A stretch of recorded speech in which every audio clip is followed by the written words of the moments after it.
In this video, I'm gonna teach you how to make audio public in Roblox in 2022. It's a very quick and easy process, so make sure to follow along. All you need to do this is to be using the desktop version of Roblox. So open up your preferred web browser on your computer and go to www.roblox.com. Sign into your account where you want to make the audio public and click on the Create tab on the top of the page next to Robux and next to the avatar shop. You will be redirected to the developer page where you may now select audio from this left-sided menu. As you can see, we have to choose an MP3 or OGG file. You need to follow these requirements when uploading a custom audio file.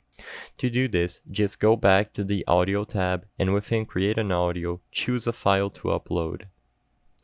After you upload any file you want, just name it and click the Upload button, and as you can see, it's gonna pop up under the Audio tab over here. Just click the Settings icon and click Configure.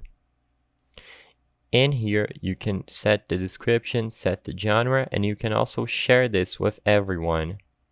Sadly, audio files cannot be made public at this exact time, so just wait and then this option will be available over time. This is how you make an audio public in Roblox. I hope I was able to help you on how to make audio public in Roblox in 2022. If this video helped you, please be sure to leave a like and subscribe for more quick and easy tips. Thank you for watching.